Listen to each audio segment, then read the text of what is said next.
3, 2, 1. Oke, kita lanjut di part 2, masih di tema tentang indigo parenting. Masih bersama Mas Yus dengan beberapa narasumber yaitu Bumin dan Mas Arief. Kemarin kita sudah membahas tentang beberapa hal kaitannya dengan indigo parenting, bahwa sebenarnya kalau bisa kita lihat yang namanya kemampuan ini itu kalau kemarin sempat disampaikan oleh Mas Arief juga itu memang sudah kehendak dari alam atau mungkin sudah kehendak dari Yang Maha Kuasa. Itu bisa datang tidak hanya dari memang keturunan atau memang dari garis orang-orang yang memang pada awalnya memiliki kemampuan seperti itu.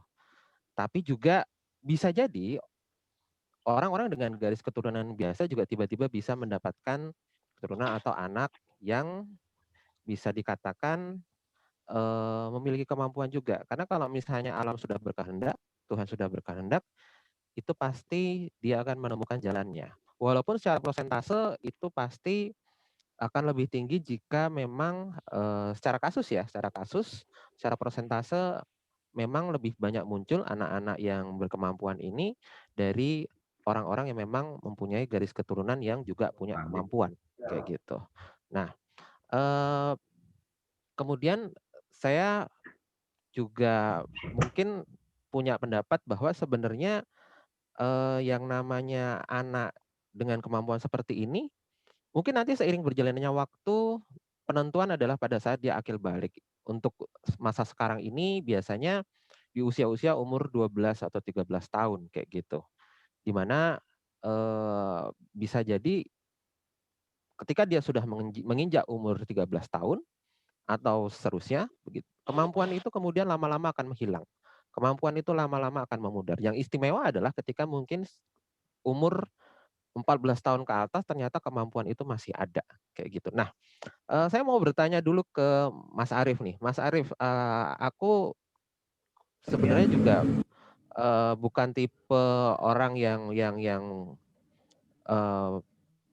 kemudian percaya bahwa yang namanya kemampuan ini memang kemudian seterusnya akan ada kayak gitu. Tapi kadang-kadang juga ketika dewasa ada kemungkinan yang namanya kemampuan ini juga akan hilang karena kalau sepengamatanku, sepengetahuanku, yang namanya anak-anak itu kan memang pada dasarnya bisa ngelihat kayak gitu karena jiwanya masih bersih, jiwanya masih murni, beban jiwanya juga masih belum terlalu gede kayak gitu sehingga secara logika juga dia masih berpikirnya polos kayak gitu.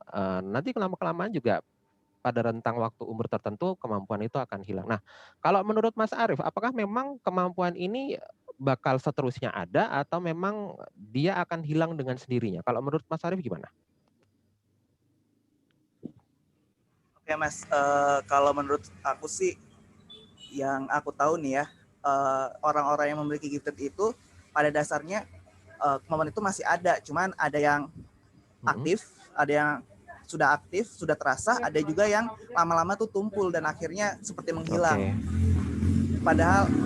Padahal itu sebenarnya bukan menghilang, tapi tidak aktif aja. Kalau suatu hari ada yang mengaktifkan gitu, itu Oke. mungkin bisa aktif kembali kayak gitu Mas.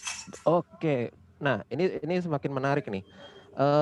Kemudian Mas Arief, ini kan juga beberapa orang tua juga kadang-kadang ya kondisinya beda-beda gitu ya. Ada yang mungkin satu kondisi dia merasa bahwa yang namanya kemampuan atau mungkin sesuatu yang berbeda pada anaknya ini begitu mengganggu, begitu dia kemudian merasa bahwa tidak, ini bukanlah sesuatu yang normal. Mungkin juga kasihan anaknya juga mengganggu di pelajaran dan lain sebagainya.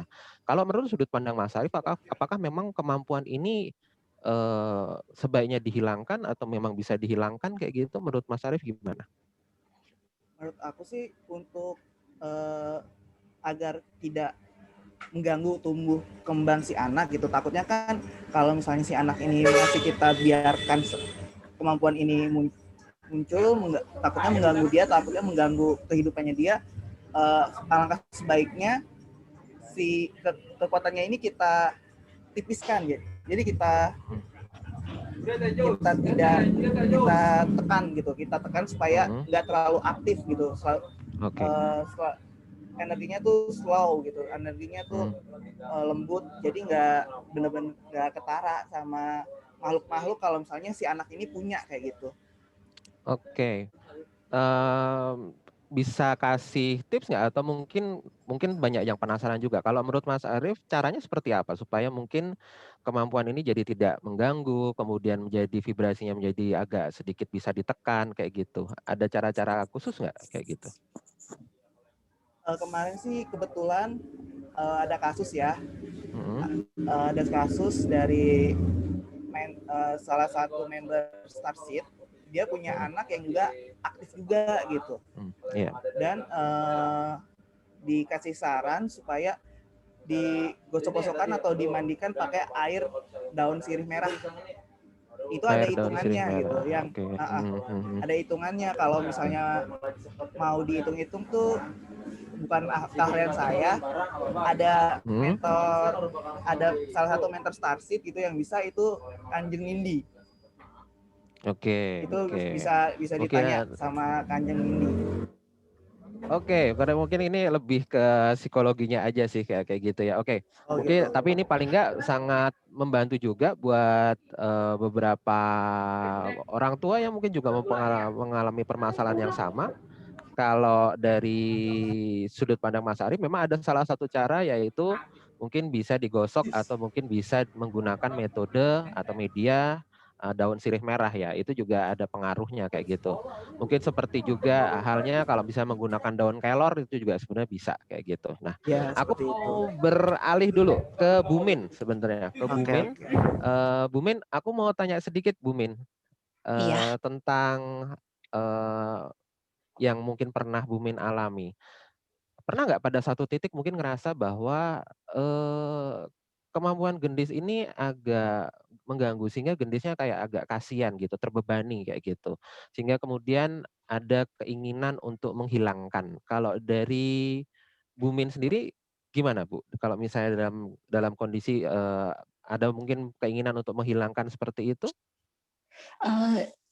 Jadi pernah Mas, ada gendis ini kebetulan bisa nerawang ya Mas. Dia punya nerawang masa lalu, itu mungkin bisa bikin dia nangis. Dan itu dia usianya itu masih 2 tahun.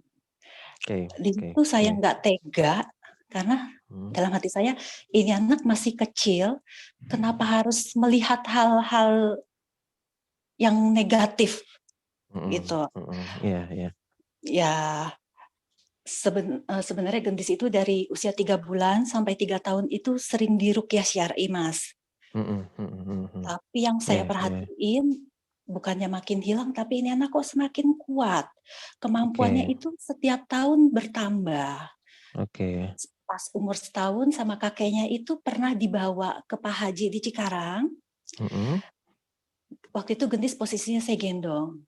Begitu saya depan rumah Pak Haji cuma ngelirik.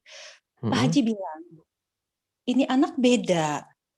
Dia bukan indigo adanya. Ini udah dikasih penjaga dari Allah ketika dalam kandungan ibunya usia 3 bulan katanya. Nah, justru saya yang dibilang indigo sama Pak Haji, dan saya jadi ketawa. Kata Pak Haji, justru yang indigo ini ibunya katanya. Ibunya ini bisa ngelihat masa depan, walau cuma 6 berapa hari ke depan itu udah tahu katanya. Nah, akhirnya sama Pak Haji, coba dihilangkan gendisnya, yang di badan gendis coba dihilangkan. Itu ya begitu Pak Haji pegang, Pak Haji kaget.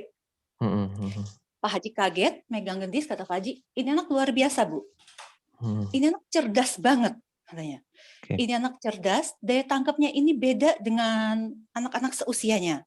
Ini juga aktif, kata Pak Haji. Begitu coba dihilangkan sama Pak Haji, dipegang badan gendis, nggak bisa, masuk lagi.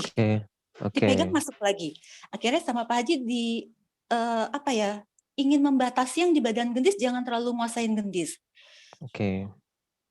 Malah menurut Pak Haji justru yang di badan gendis ngomong ke beliau, maaf Pak, saya nggak niat ganggu anak ini, saya cuma ingin menjaga. Jadi tolong jangan ganggu saya karena saya nggak akan ganggu Bapak. Itu ya itu yang dia ucapin Pak Haji. Jadi ya Wah, sampai sekarang nggak bisa hilang, Mas. Nah, tadi tertarik bahwa sebenarnya dari kemampuan anak kecil itu dia sudah bisa mengetahui, mungkin menerawang dan lain sebagainya kayak gitu. Pernah nggak ada suatu kejadian mungkin, di luar kemampuan yang hanya melihat makhluk astral dan lain sebagainya. Apa yang mungkin dominan di gendis ini? Apakah mungkin dia selain menerawang, apakah mungkin dia juga bisa membaca pikiran atau mungkin dia bisa mengetahui keinginan hati seseorang kayak gitu? Gendis ini luar biasa. Mhm. Dia selain bisa melihat makhluk gaib gitu, menerawang, Gendis bisa baca pikiran, perasaan orang, dan juga ada bakat healing, Mas. Oke. Dan itu dari dia usia 2 tahun. Oke. Justru agak kasihan kadang, Mas. Kadang dia ini justru sering dihina, dibanding-bandingkan. Dan orang mungkin nyangka, ini cuma anak kecil, nggak paham. Padahal pemahaman dia itu luar biasa, Mas. Logika dia itu jalannya, saya kadang takjub dengan pertanyaan-pertanyaan dia, Mas. Usia 2 tahun dia sudah mulai nanya, kenapa, Mak? Ada manusia jahat, ada manusia baik. Kenapa nggak semua baik, Mah? Biar dunia tuh enak. Jadi kata saya, anak kecil kok pikirannya udah, aduh Mas, bingung Mas ngucapin ke Gendis itu. Jadi kadang yang paling bikin saya sedih gini, Mas. Ketika ada yang nyakitin perasaan saya karena ucapannya tentang Gendis, saya bisa nangis nih. Dia bisa merasakan. Jadi dia pernah kejadian, saya sakit hati dengan ucapan orang. Maaf ya Mas Yus, saya ambil susu. Gendis ini setiap saya habis sholat maghrib lalu meluk saya dari belakang. Dia nyium kepala saya. Dia bilang, Mama, Gendis tahu apa yang ada di otak sama hati Mama. Mama sedih. Mama kecewa, Mama marah. Tolong, Ma, jangan dengerin ucapan dia. Mama dengerin Gendis. Mama fokus aja sama Gendis. Padahal Mas saya udah berusaha nggak pernah nunjukin perasaan sedih saya depan dia. Sampai saya pernah ngomong sama dia, Mas. Saya bilang, Gendis, tolong stop baca pikiran Mama. Tolong stop baca perasaan Mama.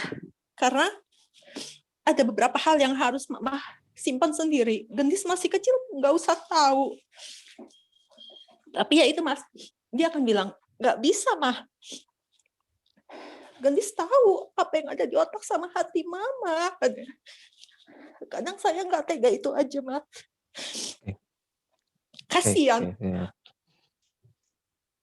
Oke, ini memang satu hal yang memang luar biasa ya. Kadang-kadang kalau kita lihat dari anak-anak kecil itu karena dia memiliki jiwa yang tua, dia bisa mengerti perasaan orang, kemudian dia malah yang bisa memberikan kita, mungkin maksudnya adalah memberikan rasa tenang, memberikan rasa damai, kemudian memberikan rasa bahwa kita bisa memilah hal-hal yang tidak perlu atau bahkan mungkin, menjadi racun di dalam hati kita, dia bisa itu artinya dia sebenarnya lebih menyentuh jiwa kita untuk lebih, menyembuhkan luka-luka yang ada di dalam hati kita, di dalam pikiran kita, dan kemudian bisa untuk menyembuhkan, tidak hanya diri kita tetapi juga jiwa atau batin yang ada di dalam kita. Ini juga sebenarnya salah satu hal yang luar biasa. Jadi anak seperti ini memang tidak melulu Eee, punya kemampuan melihat makhluk halus atau mungkin berinteraksi dengan makhluk halus, tapi memang ada hal-hal yang kemudian membuat dia menjadi lebih istimewa lagi.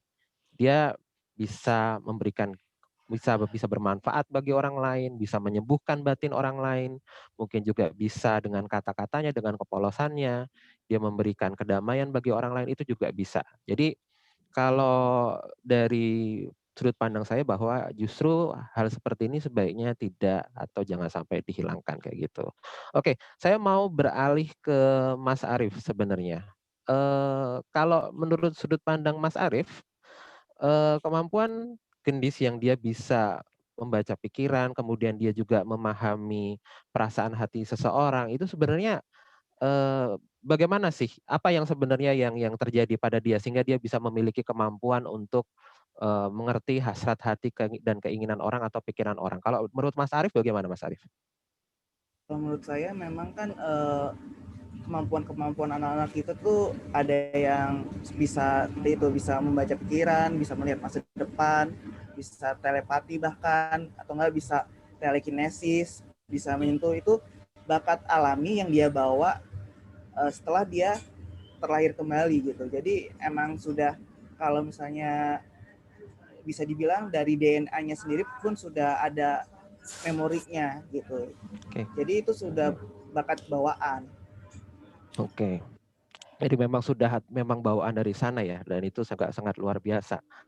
Dan kalau menurut saya dari sudut pandang apa yang saya lihat juga, gendis ini kalau misalnya dari istilah Jawa atau menurut, orang Jawa, ada golongan anak yang dia, punya gelar atau dinamai dengan, balung kuning, kayak gitu. Anak balung kuning ini dia, memiliki kemampuan untuk bisa tidak hanya berinteraksi dengan makhluk astral, melihat makhluk astral, mempunyai kebijaksanaan yang luar biasa, tetapi dia juga bisa kemudian mengendalikan energi, mengendalikan makhluk astral itu juga, bahkan juga bisa menetralisir energi-energi yang ada di sekelilingnya. Jika ternyata ada energi yang negatif, itu juga bisa dinetralisir. Dan saya juga melihat sebenarnya, dalam diri anak ini, itu sebenarnya juga ada yang menjaga. Jadi seperti hal yang tadi diceritakan oleh Bu Min, bahwa anak ini memang ada yang menjaga, bukan kemudian ini menguasai anak ini ya, tapi kemudian memang anak ini dari dia mungkin belum lahir, dari bawaan dia, itu sudah ada yang menjaga. Jadi di alam sana pun sudah ada seperti restu yang diberikan untuk anak ini, kayak gitu. Dan ini juga power-nya sangat luar biasa. Sebenarnya Mas Yus sudah pernah untuk menggambar apa yang kemudian menjaga dari, gendis ini bahkan ketika dari dia belum lahir sampai dengan sekarang, sosoknya adalah seperti ini. Jadi sosok ini adalah menyerupai seorang ratu dan dia, kepercayaannya juga muslim sebenarnya, dan dia memang usianya sudah sangat tua, dan ini yang kadang-kadang suka berinteraksi dengan gendis, suka kemudian memberitahu, juga sekaligus membimbing, dan harapannya adalah ketika sudah nanti dewasa, penjaga ini juga akan tetap menjaga dia. Dalam artian ada kecocokan energi yang terjalin antara gendis dengan penjaganya ini. Sehingga kalau misalnya kemudian terjadi kecocokan energi, kemampuan dari gendis ini juga akan menjadi lebih luar biasa lagi, kayak gitu. Bahkan kalau mungkin, prediksi yang mungkin bisa saya berikan, pada akhirnya dia akan mampu untuk menyembuhkan penyakit-penyakit baik itu non medis, ataupun penyakit medis juga, kayak gitu. Jika ini bisa dikembangkan dengan baik, jika ini bisa dikembangkan dengan optimal juga, kayak gitu. Nah, tapi seperti halnya yang perlu saya sampaikan juga, mungkin juga buat para orang tua yang juga memiliki anak dengan kemampuan seperti gendis ini, eee, saya juga berpesan supaya bisa menempatkan anak ini sesuai dengan porsinya, kayak gitu. Tidak sedikit juga orang tua yang kemudian karena mungkin terbawa oleh, apa yang dia lihat di media, entah itu media televisi atau media elektronik atau mungkin media massa dan lain sebagainya, bahwa anak ini istimewa, anak ini memiliki gelar indigo dan lain sebagainya, tapi kemudian malah tidak menempatkan anak ini sesuai dengan porsinya, sehingga anak ini malah dalam tanda kutip, dalam bahasanya Mas Yus, seperti dieksploitasi, kayak gitu. yang kemudian malah ditunjukkan ke orang-orang, bahkan kemudian dipamerkan ke orang-orang bahwa dia punya kelebihan dan lain sebagainya, sehingga itu malah membuat anak ini tidak nyaman, sosialisasinya terganggu, dia tidak bisa bertumbuh kembang sesuai dengan usianya, bahkan mungkin sampai kemudian, ya mohon maaf kalau misalnya memang ada yang seperti itu dikomersialisasikan, kayak gitu. Nah ini yang sebaiknya tidak dilakukan oleh para orang tua ini. Nah, Mas Arief, aku mau coba, tanya sedikit kalau misalnya dari sudut pandang Mas Arief, ada pesan-pesan nggak buat para orang tua yang mungkin punya anak seperti gendis ini? Apa yang sebaiknya mereka lakukan supaya tumbuh kembang anak ini menjadi optimal? Dan kemudian apa yang kemudian dimiliki ini bisa menjadi lebih berkembang, bisa menjadi lebih baik, dan mungkin bisa jadi lebih bermanfaat kayak gitu untuk orang lain ke depannya. Baik. Kalau menurut saya sih yang harus orang tua lakukan nih untuk orang tua yang memiliki anak-anak gifted itu, yang pertama, anak-anak itu orang tua itu harus tahu gimana karakter si anak, harus mempelajari juga perkembangan si anak. Jadi harus tahu info tentang tahapan-tahapan perkembangan si anak itu seperti apa gitu. Lalu orang tua juga harus menjadi teman bagi si anak supaya si anak ini nggak kerasa sendiri. Kalau misalnya anak ini merasa sendiri, dia malah akan menjadi introvert. Tapi kalau anak ini mau berbagi cerita dengan kita gitu, merasa nyaman dengan kita, otomatis apa-apa akan diceritakan, dan kita sebagai orang tua juga bisa mengarahkan harus kemana. Lalu jika anak-anak sudah bisa di usia sekolah gitu, itu bisa kita cari tahu bakatnya apa, bakat dan minatnya apa. Bakat dan minat itu nantinya akan membantu anak untuk menjadi jati dirinya, menjadi orang yang lebih bermanfaat, dan potensinya dia akan terus berkembang, karena potensi anak-anak itu tergantung juga dengan bakat minatnya, kayak gitu Mas. Oke. Wah, ini menarik sekali bahwa kita harus mengenal, dan kemudian yang paling penting kalau misalnya tadi saya garis bawahi adalah bagaimana supaya anak ini merasa nyaman ya Mas ya, kayak gitu. Karena memang ya Betul. ini kadang-kadang bahkan bukan anak-anak yang gifted saja, anak-anak yang normal saja kadang-kadang merasa ada hambatan komunikasi, tidak nyaman dengan orang tuanya, dan itu yang kemudian jadi masalah kayak gitu. Masalahnya kemudian Betul. dia menjadi lebih nyaman dengan lingkungan yang ada di luar keluarga, mungkin yang ada di dalam pergaulannya, malah mungkin dia lebih nyaman pada sosok-sosok yang tidak kelihatan, itu juga malah jadi lebih bahaya. Kalau kalau menurut Mas Yu sih seperti itu. Apa kalau dia malah lebih nyaman dengan sosok-sosok yang tidak kelihatan, dia malah kemudian jauh dari realita, dan itu malah yang kemudian akan membuat dia dalam tanda kutip tidak bisa bersosialisasi atau tidak bisa tampak normal di lingkungan masyarakat atau di lingkungan kita kayak gitu. Aku mau beralih ke Bumin kayak gini. Bumin, maaf aku mau tanya sedikit. Eh, Kalau untuk Gendi sendiri, selama ini kalau misalnya dia berteman atau mungkin dia punya teman kayak gitu, dia cenderung pilih-pilih atau dia berusaha untuk merangkul semua orang? Kalau saya boleh tahu. Gendis ini tipe yang ngerangkul semua orang. Cuma karena dia hobinya nasehatin, justru teman-temannya itu yang menjauh, Mas. Karena nggak suka Oh, dinasehatin. kayak gitu. Ya. Apalagi kalau Walah. ada anak, Oke. misalnya ada anak main ke rumah, Mas. Ya. Umurnya lebih tua dari Gendis. Gendis malah Mm-mm. bilang, kita belajar yuk. Anak itu main nangis-nangis. Aku nggak mau belajar, aku nggak mau belajar. Sampai Oke. ya justru teman-teman yang menjauh, Mas. Oke. Nah, ini cukup menarik ini. Mungkin Mas Arief bisa bantu nggak? Kira-kira kalau kemudian ada permasalahan seperti ini, apa yang kemudian orang tua bisa bantu? Apa yang kemudian orang tua bisa lakukan? Menurut Mas Arief bagaimana? Oke, baik. Kita sebagai orang tua bisa memberi penjelasan, meyakinkan ke si anak bahwa mereka itu menjauh karena mereka tidak tahu yang sebenarnya apa yang kita rasa gitu. Coba untuk memaafkan gitu, jangan mendendam, dan kita jadi bisa melepas apa yang tidak enak di kita. Jadi kita bisa, kalau misalnya mereka menjauhi kita coba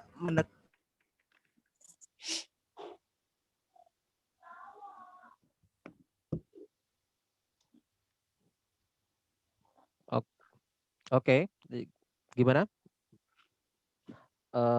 Mungkin saya coba perdalam sedikit bahwa sebenarnya yang kalau saya di dalam posisi jadi orang tua yang punya anak gifted itu biasanya saya akan coba untuk memberikan pengertian bahwa, "Nak, tidak semua orang ini sama dengan kamu. Tidak semua teman yang kamu hadapi, tidak semua teman yang kemudian bermain sama kamu itu sama dengan kamu. Kamu mungkin berbeda, dia mungkin berbeda, kamu punya kelebihan, dia juga punya kelebihan, kamu punya kekurangan, dia juga punya kekurangan." Jadi eh, bagaimana kemudian kita berusaha untuk memberikan pandangan atau memberikan sudut pandang bahwa tidak semua orang itu sama. Tidak semua orang harus mengikuti apa yang mungkin dia pikirkan juga kayak gitu. Nah, mungkin kalau dari sudut pandang saya sih masukan kurang lebih sih seperti itu ya. Nah, Bu Min, mungkin pertanyaan terakhir untuk sesi ini, apa yang kemudian ke depannya Ibu Min harapkan dari anak yang istimewa ini? Jujur ya Mas, saya justru tertarik dengan Gendis itu dengan IQ-nya. Dan dia dari sekarang ini dia udah tahu minat dia udah kepikiran pengen kuliah jurusan apa Mas. Dia kepengen jadi dokter. Dan dia bilang, "Mama, Gendis besar nanti Gendis akan help people, akan nolong orang." Dia sendiri udah menentukan Mas. Jadi ya saya sebisa mungkin akan saya bimbing terus. Itu aja Mas. Oke, wah ini ternyata luar biasa anak kecil bahwa sudah cukup punya visi di dalam hidupnya, dan ini juga menunjukkan bahwa pemikiran yang dia punya itu juga sudah melampaui dari usia anak-anak yang ada di batasnya. Oke, masih sangat bersyukur banget bisa ngobrol, bisa diskusi dengan tim Indigo Parenting ini. Mudah-mudahan dari apa yang kita coba sampaikan ini, meskipun mungkin tidak bisa merangkum semua permasalahan yang pernah ada atau mungkin dialami oleh semua orang yang punya anak-anak seperti Gendis ini, tapi mudah-mudahan ini bisa memberikan masukan, ini bisa memberikan wawasan buat para orang tua yang mungkin memiliki permasalahan yang sama kayak gitu. Dan walaupun mungkin bagaimanapun kita sudah sampai di penghujung acara. Mas Yus mengucapkan terima kasih buat Mas Arief, makasih sudah jadi narasumber yang sangat luar biasa di segmen pada hari ini. Dan Mas Yus juga mengucapkan terima kasih buat Bu Min yang sudah bersedia berbagi cerita tentang anaknya, Gendis. Mudah-mudahan ini bisa menjadi inspirasi bagi para orang tua yang juga memiliki permasalahan yang sama, bagaimana kemudian bisa mengasuh, bisa kemudian mendidik anak yang punya talenta atau punya kelebihan yang luar biasa ini. Nah, kita sudah sampai di penghujung acara.